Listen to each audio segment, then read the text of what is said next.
కూర్చోబెట్టారు కాబట్టి supreme court judgement విషయంలో ప్రొఫెసర్ వినోద్ కుమార్ గారు, తర్వాత అదేవిధంగా ఇప్పుడు మాట్లాడిన వారి పేరు, లాయర్ గారి పేరు ఉపేంద్రరావు గారు మాట్లాడారు.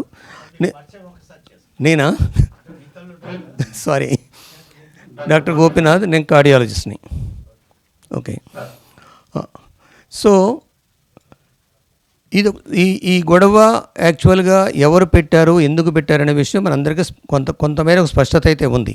ఇది ఖచ్చితంగా మతోన్మాదులు, ఫ్యాసిస్ట్ ఫోర్సెస్ తీసుకొచ్చినటువంటి ఎజెండా. దీని విషయం గుర్తుపెట్టుకోండి. మాలలు, మాదిగలు ఈ కొట్లాట ఏదైతే ఉందో ఇది టైం పాస్ చేయడానికి, వీళ్ళ మధ్యన గండి కొట్టడానికి పెట్టినటువంటి సిస్టమ్ ఇది. దాన్ని సుప్రీంకోర్టును ఉపయోగించారు. సుప్రీంకోర్టులో అందరూ పవిత్ర జలాలు ఉన్నాయని అనుకోవాల్సిన అవసరం లేదు. Supreme court is probably, if I'm permitted to say, మీరు ఎవరు అబ్జెక్షన్ పెట్టినా, నా మీద కేసు పెట్టకపోయినా, కంటెంప్ట్ ఆఫ్ కేసు పెట్టిన పర్లేదు, మోస్ట్ కరప్ట్ ఎలిమెంట్స్ సుప్రీంకోర్టులో ఉన్నారు. This is number 1. మనము ఆ గొడవల్ని కొనసాగించడం, దీన్ని ఎట్లా తేల్చుకునేది ఒక అంశం అయితే, ఇంతకన్నా ప్రమాదకరమైనటువంటి పరిస్థితి ఒకటి ఉంది ఈ దేశంలో. ఆ ప్రమాదకరమైన పరిస్థితి నంబర్ 1, రిజర్వేషన్ ఎత్తేసే ప్లాన్ ఒకటి. అసలు ఈ కాన్స్టిట్యూషన్ ఇంతకుముందునే ప్రొఫెసర్ హరగోపాల్ గారు చెప్పినట్టు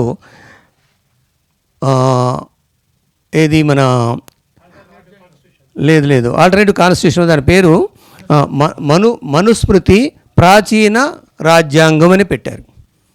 అది 2023 ఫిబ్రవరిలో 11వ తారీఖున ఇక్కడ ఏది ఇనాగరేషన్ చేయడానికి తెలుగు యూనివర్సిటీలో పెట్టబోయారు. మేము చాలా సీరియస్గా వారిని మొత్తం వచ్చి తగలబెడతామని చెప్పాం. నోరు మూసుకున్నారు. మళ్ళా తర్వాత ఇంకో కేశవ మెమోరియల్లో పెడదామనుకున్నారు. కాబట్టి రాబోయే ఈ రాజ్యాంగం గురించి మనం మాట్లాడుతున్నాం. ఈ రాజ్యాంగం కన్నా ప్రమాదకరమైన రాజ్యాంగాన్ని తీసుకురావడానికి వాళ్ళు ప్లాన్ చేస్తున్నారన్న విషయం గుర్తుపెట్టుకోండి. The second point I want to tell you is, they want to concentrate in south ఇండియాని ఆక్రమిద్దామని ప్లాన్ చేస్తున్నారు. ఇది ఎవరి ద్వారా చేద్దామనేది మొన్న మాట్లాడినటువంటి కొంతమంది ఒకతను డాక్యుమెంట్ కూడా రాసిచ్చాడు. నేను ఆ పేరు చెప్పను. అతను నా దగ్గరికి ఆ డాక్యుమెంట్ తీసుకొచ్చాడు. ఎవరెవరు ఏ కులాలని ఆర్గనైజ్ చేస్తే మనకి తెలంగాణలో పవర్ వస్తుంది, సౌత్ ఇండియాలో మనం ఎంటర్ కావచ్చు అనేది. కాబట్టి ఈ మాలామాదిగలు తన్నులాట కాకుండా వెంకటేష్ గారు చెప్పినట్టు మాలామాదిగలు తన్నులాట కాదు ఇది. ఈ రిజర్వేషన్స్ అనేవి 10 సంవత్సరాల తర్వాత ఏమైందో ఎవరికి తెలియదు, మొత్తం ఇప్పటికే పోతూ ఉన్నాయి. దీని మీద కన్నా ఇంకా కొంచెం భవిష్యత్తులో కూడా పిల్లల గురించి ఆలోచించాల్సిన అవసరం ఉందని చెప్పేసి నేను ఫీల్ అవుతున్నాను. రేపు రాబోయే కాలంలో వాడు గనక సౌత్ ఇండియాలో వస్తే యూపీ లాగానో రాజస్థాన్ లాగానో మంచినీళ్ళు తాగిన పిల్లవాడిని చంపటమో, ఒక అమ్మాయిని తీసుకెళ్ళి రేప్ చేసి వాళ్ళకి సపోర్ట్గా ఊరేగింపులు చేయటమో జరుగుద్ది.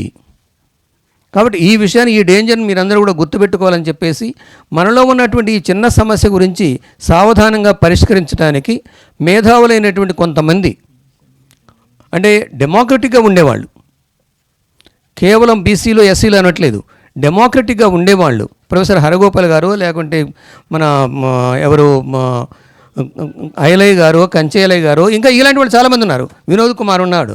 ఈ విధంగా కొంతమందిని, నాకు మొన్న ఒక వ్యక్తి ఫోన్ చేసి, మా దగ్గర కమ్యూనిటీ నుంచి ఒక అరుంధతి పత్రిక నడిపించే వ్యక్తి ఫోన్ చేసి, సార్ ఆల్టర్నేటివ్గా ఆలోచించండి సార్ అన్నాడు. దీనికన్నా భిన్నంగా ఆలోచించండి, రిజర్వేషన్ చుట్టూ కాకుండా అసలు సమాజం పట్ల మన బాధ్యత ఏమిటో ఆలోచించండి అన్నాడు.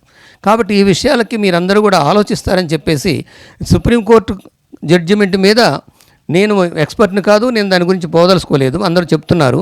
కాబట్టి ఇంతకన్నా బెటర్గా ఒక కమిటీని ఏర్పరిచి ప్యాచింగ్, అంటే వీళ్ళిద్దరి మధ్యన ఘర్షణ తగ్గించేటట్టు.